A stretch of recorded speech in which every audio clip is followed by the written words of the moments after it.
जय झूलेलाल। मुंहिंजे चैनल सिंध समाज में तव्हां सभिनि जो स्वागत आहे। अॼु पंहिंजी सिंधी मिठड़ी ॿोलीअ में मां तव्हांजे लाइ खणी आई आहियां कारकत महीने जी कथाऊं। लेकिन अगरि तव्हां मुंहिंजे चैनल ते पहिरियों बार आया हुजो त मुंहिंजे चैनल खे सब्सक्राइब कंदा, पासे में ॾिनल बेल आइकन खे ज़रूरु क्लिक कंदा, जंहिंसां कि तव्हांखे मुंहिंजे नए वीडियो जो नोटिफिकेशन सभिनि खां पहिरीं मिलंदो। ऐं कमेंट बॉक्स में जय श्री कृष्ण ज़रूरु लिखंदा। त हलो त पाण शुरू था कयूं। अॼु मां तव्हांखे अध्याय 29, 30 ऐं 31 जी कथा ॿुधाईंदसि। त शुरू था कयूं। अध्याय 29। यमराज जी आज्ञा अनुसार महाराज गंगाधर खे नर्क जा दर्शन कराइण लाइ प्रेतपति साण वठी करे नर्क जे दरवाजे ते पहुतो। उते प्रेतपति चयो त ॾिस नर्क जो दृश्य, कीअं पापी मनुष्यनि खे यम या दूत मदगारनि सां मारे रहिया आहिनि। पहिरीं ततल वारीअ जो नर्क ॾिस त कीअं न दाहूं कूकू करे रहिया आहिनि। खाधे खाइण वक़्तु जेके महिमान खां अॻु खाइनि था उनजी चङी तरह शेवा न कनि था, से हिन ततल वारीअ जे नर्क में आंदा वञनि था। गुरु ब्राह्मण वेदनि खे पेर सां ठुकराइनि था, तिन जी हीअ हालत थिए थी। नर्कनि जा बि 6 भेद आहिनि। पहिरियों अंधुताई नर्क, जंहिंमें कि पाप करण वारनि खे सूअनि सां छेदियो वञे थो। ॿियो खून करण वारनि पापिन खे कुतनि ऐं गिजनि खां संदसि मांस पटायो वञे थो। ऐं टियों ही ख़ौफ़नाक कराईअ खां चिराइण वारो नर्क आहे, जंहिंमें पापीअ खे कराईअ सां चीरे 2 अधु कयो वञे थो। चौथों तरार पतर जंगल वग़ैरह 6 क़िस्मनि जा नर्क आहिनि, जेके पापी चुगलियूं हणी करे ॿिए जो घर फिटाइनि था, से हिन नर्क में आंदा वञनि था।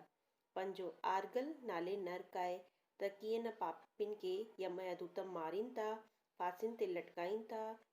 ऐं इहो शलमाल नर्क आहे। हिन में भयानक कंडा आहिनि। जिन प्राणियुनि खे हथां हलायो वञे थो उन्हनि में 6 क़िस्मनि जा पापी आंदा वञनि था, जीअं त जेके नाणो वठी पराई गिलाऊं कनि था।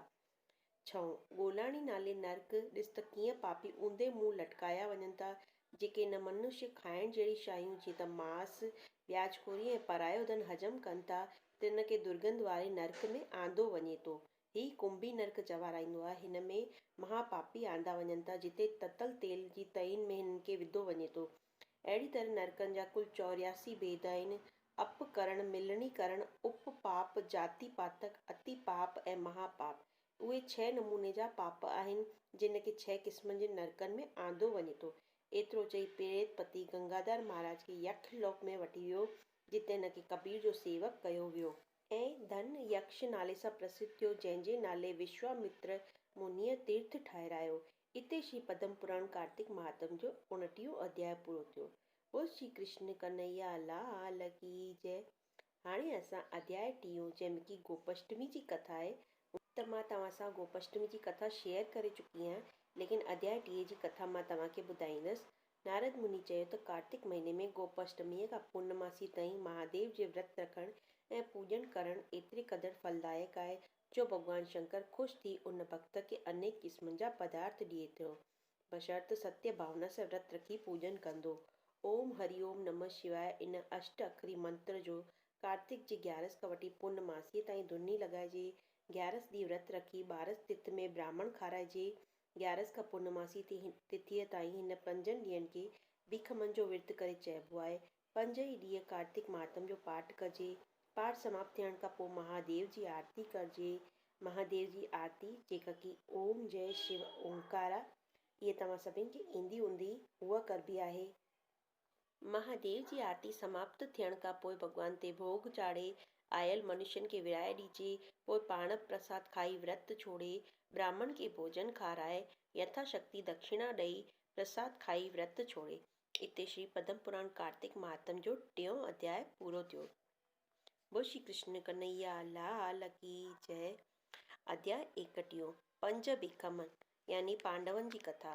महाभारत जे युद्ध वारे पर्व में लिखियल आहे त कौरवनि ऐं पांडवनि जी लड़ाईअ में पितामह भीष्म पांडवनि खे अहिड़ो त तंग कयो जो हिन खे को बि युद्ध मैदान में जीते न सघियो। जॾहिं शाम जो लड़ाई बंदि थी, तॾहिं पांडवनि पाण में सलाह कई त हाणे छा कयूं। इते श्री कृष्ण भॻवानु युधिष्ठिर खे रिथ ॾिनी त हींअर ई भीष्म पिता वटि वञी खांउसि पुछो त दादा, असां अव्हां सां लड़ाई करे अची तंग थिया आहियूं, हाणे असांखे सलाह ॾियो त असां छा करियूं। श्री कृष्ण जे आदेश अनुसार 5 ई भाउर गॾिजी पितामह विष्णु जे तंबूअ में आया। पांडवनि खे ईंदो ॾिसी पितामह ॾाढो ख़ुशि थियो। युधिष्ठिर खां पुछियईं त बच्चा, अव्हां जो मूं वटि कीअं अचणु थियो। जेका बि मन में शंका हुजे सभु पुछी सघो था। युधिष्ठिर चयो त पितामह, असां अव्हां सां युद्ध में मुरी पुॼी न सघंदासीं। इन करे तव्हां ॿुधायो कि तव्हांजो मौत कीअं थिए।